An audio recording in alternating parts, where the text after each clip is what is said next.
Mom, you're too kind. That's why Jenny got spoiled and can't do any cleaning or cooking properly.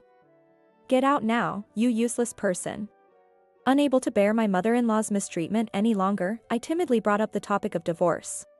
To my surprise, it was readily accepted. I've been wondering how long that jinx would stay in our house.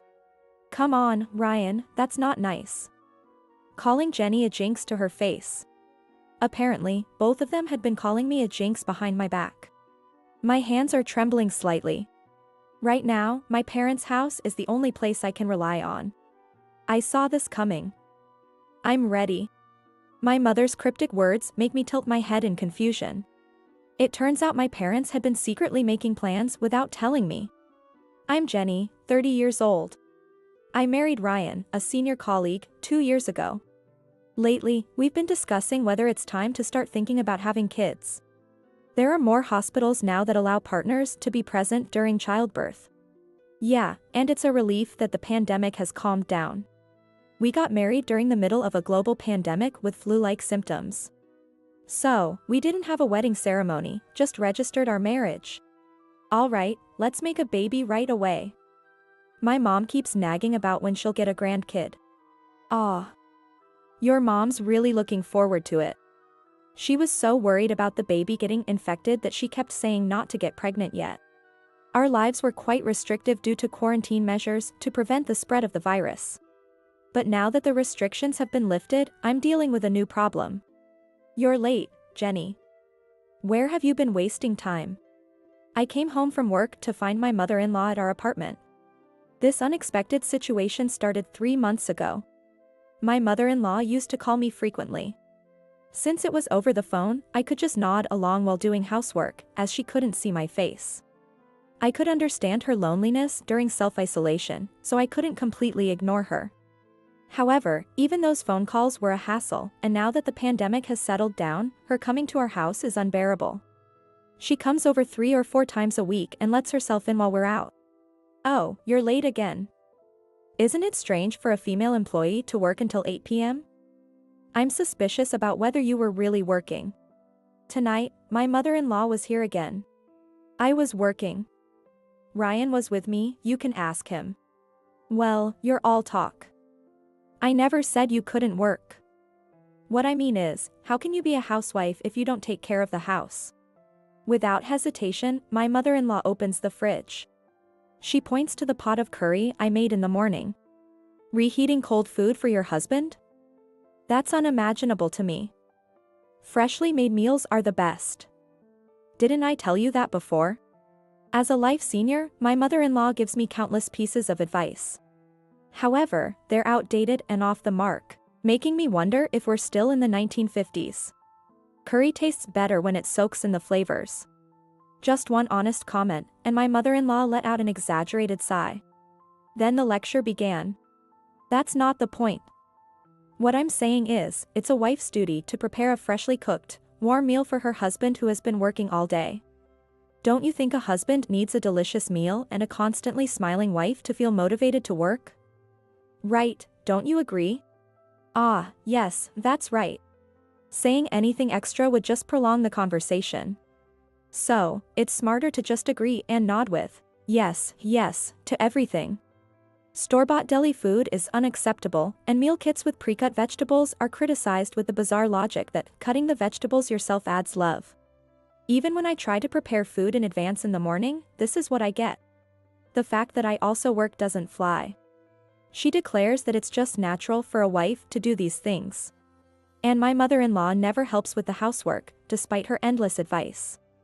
If she's so bothered by the dust or the cups left in the sink, she could help out, but she doesn't. Lately, our electricity bill and coffee consumption have increased. She's probably using the air conditioner freely and lounging around, nitpicking everything. I've become so exhausted that I asked Ryan for a favor. Can you ask your mom to return the spare key we gave her? We gave it to her in case of emergencies. Even when I tell Ryan how much his mother being here all the time bothers me, he doesn't quite get it. Do you hate my mom? It's not that. Don't worry about it. My mom's straightforward, so she's easy to get along with, right? She's not two-faced. Ryan wasn't a mama's boy initially. Even though his parents lived nearby, he rarely visited them before we got married, and he never talked about them. He doesn't expect me to tolerate her because he loves her so much. He just naively thinks we should get along as women. Well, it's good that she's feeling better. Even after the world started moving again, she continued self-isolating for a while. She's more sensitive than she looks. If you don't want her at the house, why not go shopping or out to eat together? I find myself wishing we could go back to the restrictive self-isolation days. One day, my mom called me, which is rare. Apparently, my mother-in-law visited my parents' house. They were out, and my grandpa answered the door. "Oh, my son is in the fields. He should be back soon, so please have some coffee while you wait." "Huh? Here?" "Oh, well." Despite her confident, unannounced visit, my mother-in-law seemed visibly unsettled. My parents came back home after being notified by my grandpa, and my mom said mother-in-law looked uneasy and somewhat irritated. It was the first time my mother-in-law met my parents. We didn't have a wedding, and the families only met remotely. My parents' house is about a 40-minute drive away, but because it's in another state, my overly cautious mother-in-law had been reluctant to visit. It seems that now she finally felt comfortable enough to visit, though she appeared nervous. She didn't stay long and left soon after.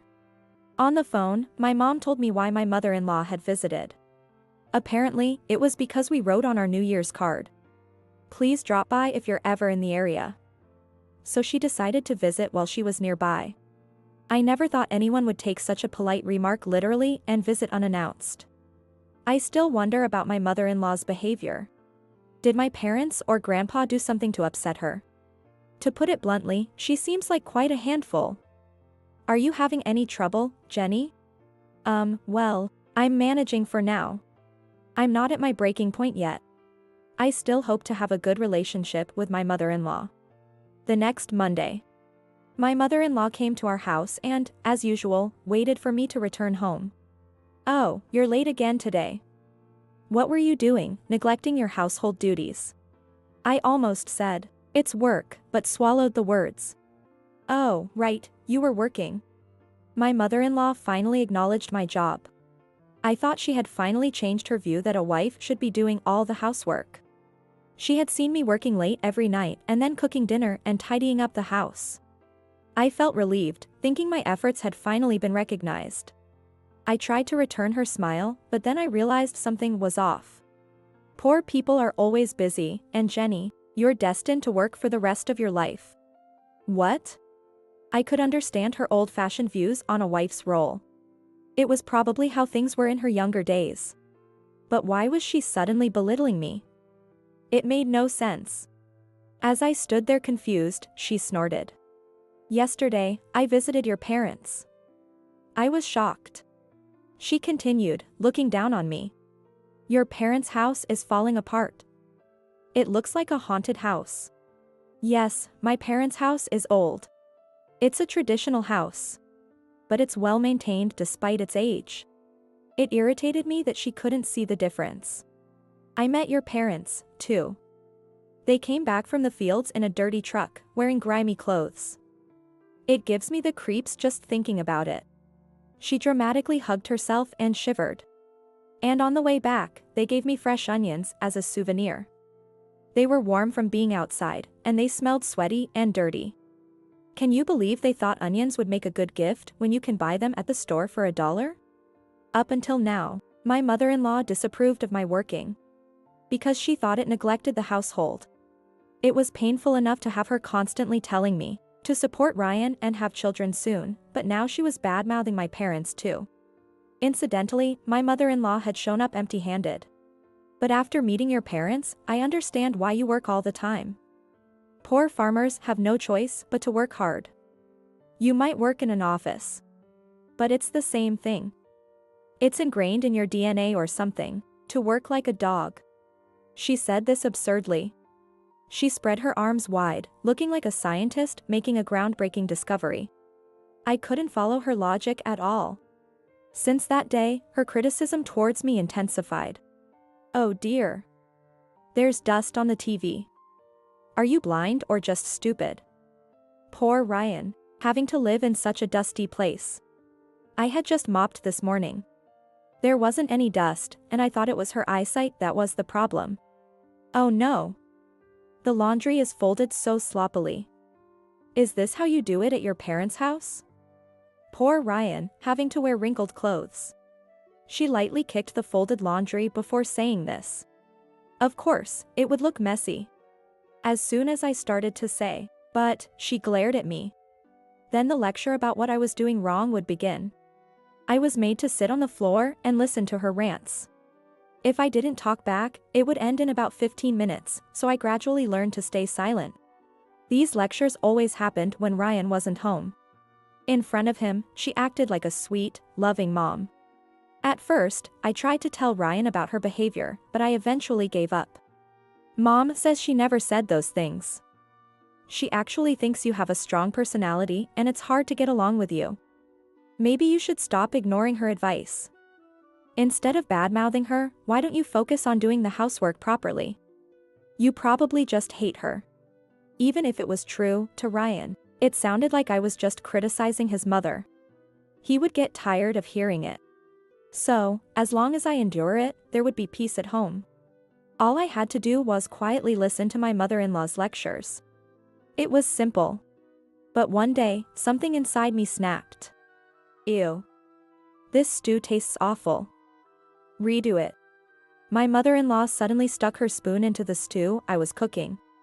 After tasting it, she dumped the entire pot into the sink without hesitation. What? Her smirk looked distorted to me. She casually picked a carrot out of the sink. Make sure to drain the liquid before throwing it away. We don't want smelly trash. I'm such a kind mother-in-law for helping you, right? That carrot was a gift from my actual mother. Sometimes, she sends me vegetables from her garden. She used to deliver them directly but switched to mailing them out of consideration for my mother-in-law. The carrots, potatoes, and onions my parents grew were now scattered in the sink. These were precious vegetables. They weren't garbage. My breathing grew heavy. I can't take this anymore. It was then that I realized how abnormal my situation was. That night, I timidly mentioned divorce, and surprisingly, both my mother-in-law and Ryan readily agreed. Oh, divorce? Sure, go ahead. I was wondering how long that jinx would stay here. Ryan, don't be so harsh. Calling Jenny a jinx to her face. Apparently, they had been calling me a jinx. Mom, you're too kind. That's why Jenny got spoiled and can't do any cleaning or cooking properly. Get out now, you useless person. Okay. My hands were trembling slightly. I went to the bedroom and called my mother to come pick me up.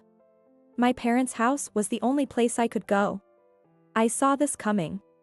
Understanding the situation, my mom said she would come right away. I saw this coming. I'm ready. Her cryptic words made me tilt my head in confusion. Unaware that my parents had a plan, I packed my things and waited for her to arrive. It seems they came in quite a hurry. My parents arrived at our house in about 30 minutes. Sorry for the late call. They suddenly decided to get a divorce, and I know farmers have to get up early. My mother responded to my mother-in-law's snide remarks with a smile. Don't worry about it. We're here to pick up our precious daughter. It seems our families were mismatched. Thank you for taking care of our daughter for this short time. My mom pulled out a divorce form from her bag and handed it to Ryan. So this is what she meant by being ready. She must have sensed my marriage was ending from our occasional phone calls. Ryan was momentarily surprised but filled it out without hesitation. Now we're strangers. He waved the divorce paper in front of me. My mother took it from him as I looked away. I'll handle the filing. Sure, go ahead. It's a relief we're divorcing before having kids. We don't want children with poor blood. Maybe because my parents were humble, my mother-in-law and Ryan acted arrogantly. I swallowed my frustration and clenched my fists. Now that the divorce is final, I couldn't care less about them. My parents, who came to pick me up, must be angry too, but they're maintaining their composure. I don't want to start an unnecessary fight by letting my emotions explode. Despite the tension, our farewell was surprisingly cordial. I'll miss those cheap meals loaded with veggies, Jenny. Poor Ryan. Let's have steak at a restaurant tomorrow. My mother-in-law and Ryan even walked us to the entrance of the apartment building. Their actions seemed polite, but their farewell remarks were quite something. Well then, excuse us, my father said, while my mother-in-law looked around. Where did you park that wonderful pickup truck? I see, they wanted to make fun of us until the very end. They followed us to see the pathetic sight of us leaving in a muddy pickup truck. The smug smiles on their faces were twisted. I was horrified at the realization that I had been living with such ugly people. Despite the obvious mockery, my parents kept their gentle smiles. I didn't want to start a fight, but I felt humiliated. I bit my lip and looked down. Then my mother took my hand. For some reason, she gave me a radiant smile. It was as if she was assuring me that everything would be all right. I looked at my father, feeling curious. He also nodded with a gentle expression. Oh, the car should be here any minute. My father's voice was drowned out by the sound of an engine. My mother-in-law and Ryan turned instinctively towards the sound. A sports car is racing towards us from the distance. Cutting through the darkness of the night, its body shines brightly. The car stopped right in front of us. Overwhelmed by the sheer luxury and presence of the car, my mother-in-law took a few steps back.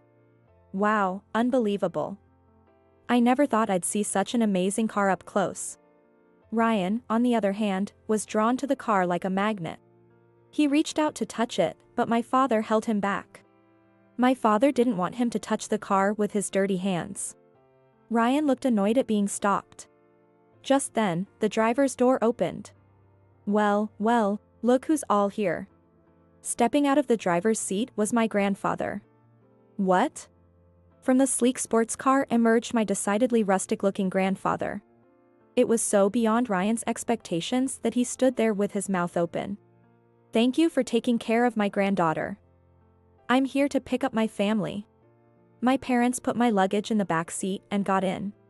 My grandfather, who opened the passenger door for me, smiled, and then I realized, so that's what it is. I quickly composed my surprised expression and put on a confident smile. Thank you, Grandpa.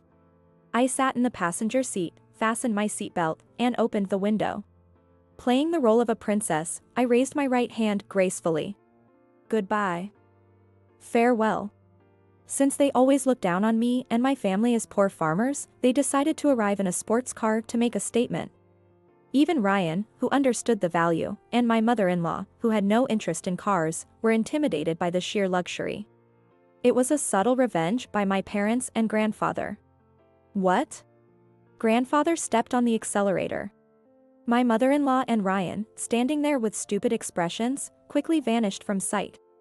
I had always believed that since I got married and became independent, I couldn't ask my parents for help.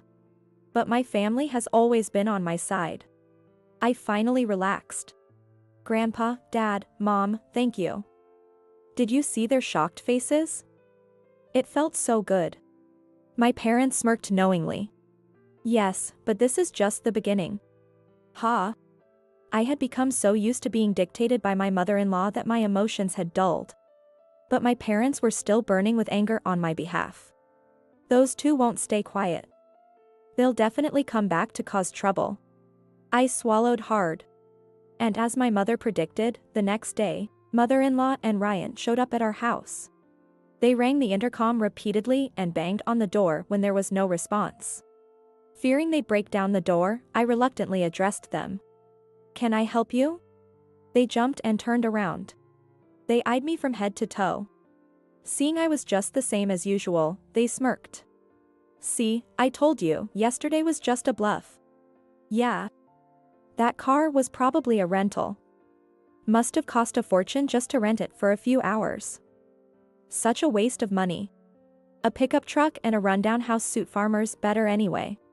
They were clearly bitter about last night. They came all the way here to insult me more. My parents had anticipated this day and prepared accordingly. They didn't want their carefully laid plans to go to waste just because mother-in-law and Ryan backed down at the sight of one sports car. When I left our apartment, I never wanted to see Ryan's face again. But now, seeing them come as expected made my heart race. Oh, this house is indeed old.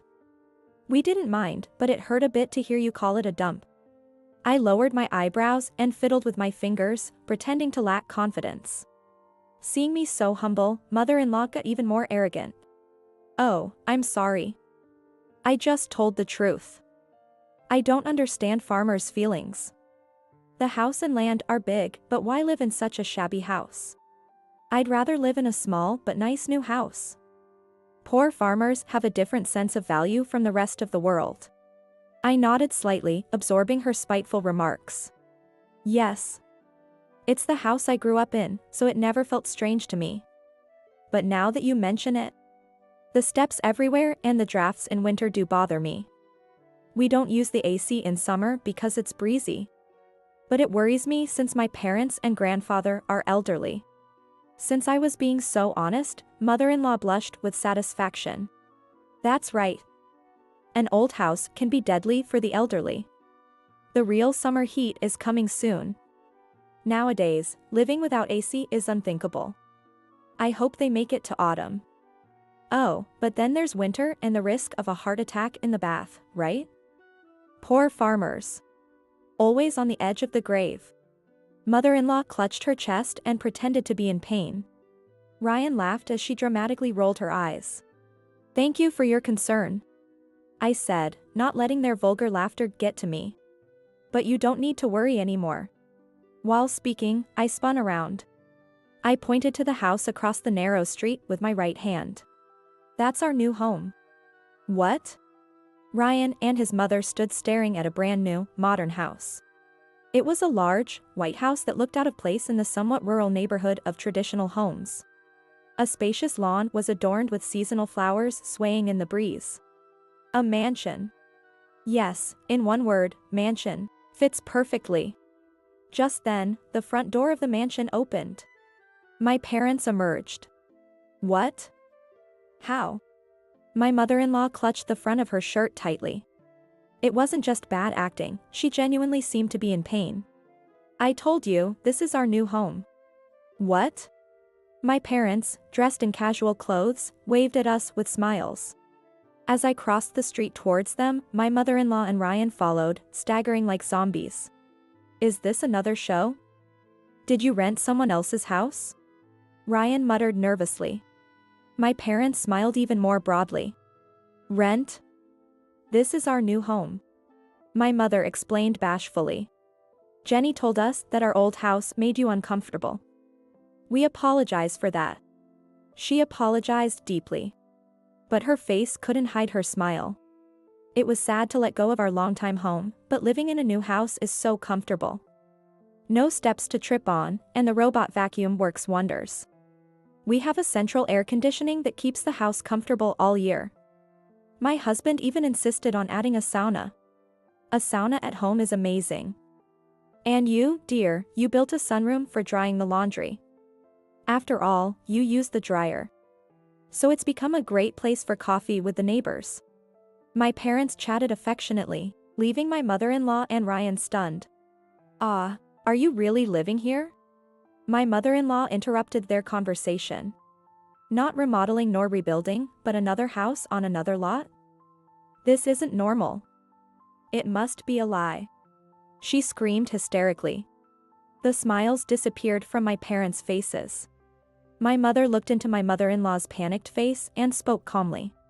Deciding Jenny was poor and looking down on her, just because our old house was old is what's not normal. I never thought we'd be judged by the appearance of our house. We're not children. But since Jenny was enduring and continuing her marriage, we didn't interfere. We've been preparing to help her whenever she might need it. My mother smiled sharply. Do you still think we're poor farmers after seeing this house? Since the day my mother-in-law showed up at our house unannounced, my parents had harbored a strong distrust and anger towards her. They were also angry at Ryan for not defending me. My compliance and lack of emotions had given Ryan a sense of superiority, making him feel good. I originally thought he was a decent person, but he changed after being influenced by my mother-in-law. Or maybe he was always like this from the beginning. But a marriage where only one person suffers can't last. One day it would end. My parents had been planning to humiliate mother-in-law and Ryan when I finally returned. This new house was part of that plan. They wanted to see mother-in-law and Ryan's shock and frustration at seeing our once mocked old house turned into something grand. As planned, mother-in-law was now on the verge of tears, biting her lower lip. But just a few months ago, you were in that old house, wearing dirty clothes, growing cheap vegetables. She muttered, trembling. Her strength gave out, and she leaned against Ryan's shoulder. You tricked me. Living in an old house while having money is deceitful. Despite leaning on Ryan's shoulder, my mother-in-law continued to rant. Then the front door behind my parents opened. All this noise and calling our home shabby, how rude. My grandfather emerged from the house. Calling it shabby is an insult. I have fond memories of that house. I built it when my son was little. Even if it was a bit inconvenient. It was our beloved home. But I can't allow my granddaughter to be hurt because of it. Straightening his previously hunched back, my grandfather declared. For my dear granddaughter, I'll build 1 or 2 houses so grand that no one can say a word against them. And, well, I have to admit, living in this new house is so comfortable that I've come to love it too. His powerful stance softened into a grin. My parents' expressions relaxed as my father gave Grandpa a playful nudge. Even Dad got himself a soundproof karaoke room. Indeed. Karaoke is the secret to a long life. Despite everything, my whole family was thrilled about the new house. The cheerful atmosphere among my family contrasted sharply with the gloomy aura surrounding my mother-in-law and Ryan. No, it can't be. This has to be a lie. My mother-in-law clutched her head in confusion. I get it, you took out a loan. Anyone can build a house if they borrow money. No big deal, moving from an old house doesn't make you special.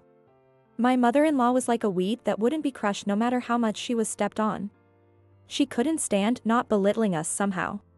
My parents and grandfather exchanged glances. Guess we'll have to show you something special.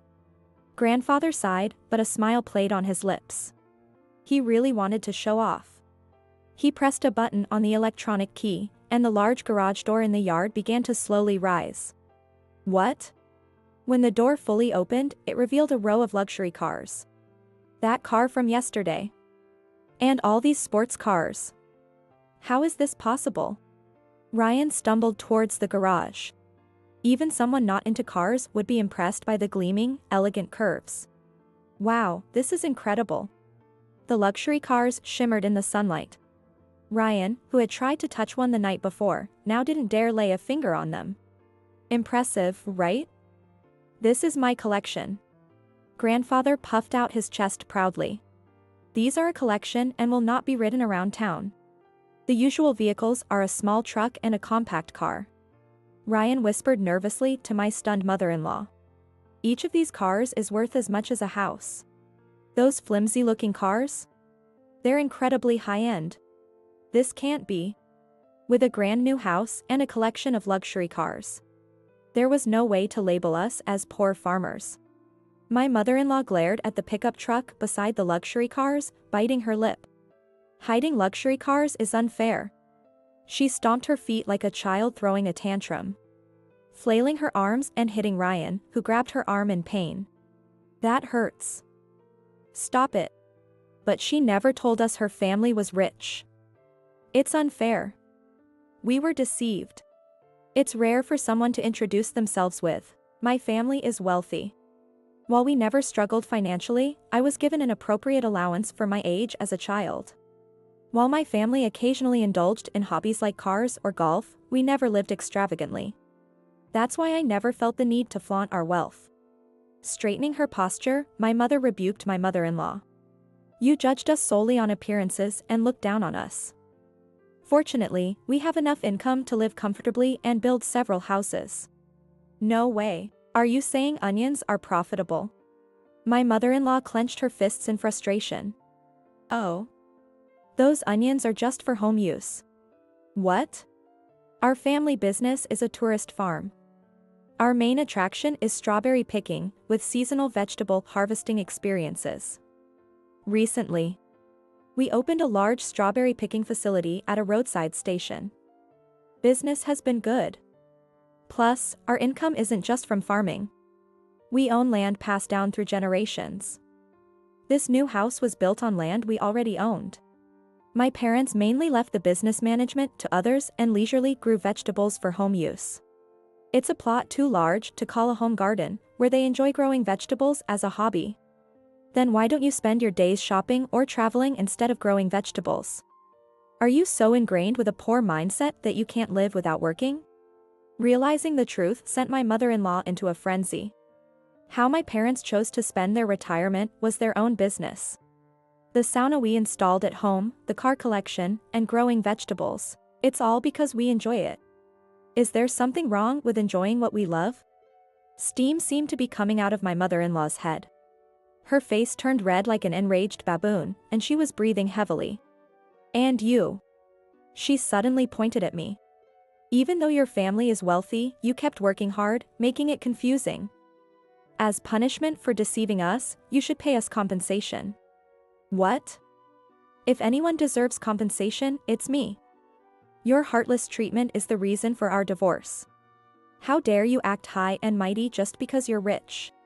The conversation wasn't making any sense. Ryan, seeing this, tried to calm her down. Mom, calm down. You're embarrassing us. You're the one who misjudged and looked down on Jenny. You're the reason our relationship fell apart. Apologize to Jenny. No. I was only trying to guide her to be a suitable wife for you. I'm not wrong. My mother-in-law became distraught when her beloved son turned against her. She probably disliked me from the beginning as the woman who took her son away. Ryan. Desperate not to lose her son, my mother-in-law clung to Ryan. Ryan pushed her away forcefully. She fell, her face contorting with pain and loss. Her outstretched hand was kicked away by Ryan. I felt a surge of contempt for Ryan's coldness. But then he turned to me with a gentle smile. Jenny, Mom was wrong. She kept bad-mouthing you, and I was brainwashed. I'm sorry. I've woken up. Even though he ignored his crying mother, his soft smile towards me felt insincere. He offered his hand, but I had no intention of taking it. It's too late to change now. But Mom's the one at fault, not me. I never hurt you or said anything mean. It's true that Ryan never directly attacked me. However, he never helped either. Despite knowing how his mother tormented me, he ignored it. Whether he found it bothersome to intervene or felt superior seeing me suffer, he was complicit. I'm leaving, Mom. Let's start over. His eyes sparkled with sincerity. The romantic moment was shattered by my mother-in-law's shrill scream. Ryan. You're choosing her over your mother? Using the last of her strength, she lunged at Ryan, who brushed her off. Of course. A mother who bullies my wife is worthless. My mother-in-law lay on the ground, crying and screaming without any shame. Ryan, trying to regain his composure, turned back to me. He looked at me with such seriousness that I felt compelled to respond just as earnestly. Then I'll give up my family's wealth and restart with you. What? Ryan's once sparkling eyes instantly clouded over. So, you think there's no point in starting over with me if I don't have money? I had braced myself for the possibility that he might want to be with me again, upon learning about my family's wealth. Ignoring me under his mother's influence and now casting her aside for money. Ryan was unbelievably selfish. You love the money, not me. I can't get back with someone who doesn't love me. This is truly goodbye. No, it's not about the money. Jenny, let's talk this over with your parents too. Marriage and finances are important. Ryan clung to my arm, but my father silently pulled him away. He pushed Ryan back towards his mother. After showing your true colors, you still talk about getting back? We won't let our daughter be with a man only interested in money. Stay away from my daughter. Ryan was cut off sharply, and he started to cry. If you harm our granddaughter again, we'll take whatever measures necessary to deal with you. We've got the resources, so be prepared. My grandfather waved with a smile, despite his words. It was oddly terrifying. Remember this. Ryan bit his lip, holding back tears, and muttered a weak threat. He slinked away without making a sound. My mother-in-law, who had been crying loudly, quieted down once she noticed Ryan was gone and then quietly left our property. It seemed they only put on a brave front when they thought they had the upper hand. What a sight. They can only be tough with the weak. I shared a bitter laugh with my parents and grandfather. After divorcing Ryan and reverting to my maiden name, I provided minimal explanation at work. I only told a few close colleagues the truth, but the rumor spread quickly. Ryan felt ostracized and quit his job. Just as I was feeling at peace both at home and work, an incident occurred. One late night, our home security system was triggered. The security company was alerted immediately. Police cars soon arrived, creating a commotion. Despite being in a rural neighborhood, a large crowd gathered. In front of everyone, 2 people were apprehended in our yard. Seeing the 2 figures dressed in black, I gasped. Up close, my suspicions were confirmed. It was indeed my mother-in-law and Ryan. Let go. I'm not the bad one. Respect your elders. My mother-in-law, struggling violently, was pinned to the ground. It's a misunderstanding. This is a family member's house, we're not thieves. Ryan, trying to appear rational, attempted to convince the police. But they were no longer family. They're complete strangers. They were trying to break into the garage, which contains valuable cars. They are definitely thieves. We were standing in front of the garage.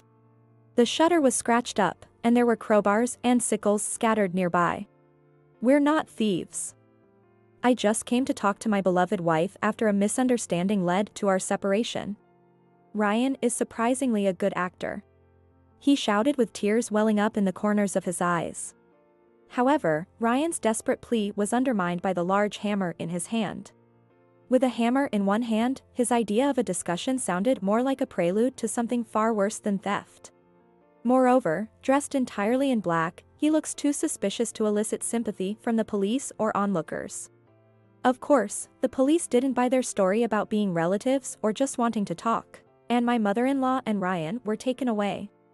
Later, the police confirmed they had indeed broken in with the intention of stealing the cars. My mother-in-law, driven by spite, and Ryan, having quit his job and needing money, had fallen to a new low. I thought they couldn't sink any lower. Please tell them we won't settle out of court.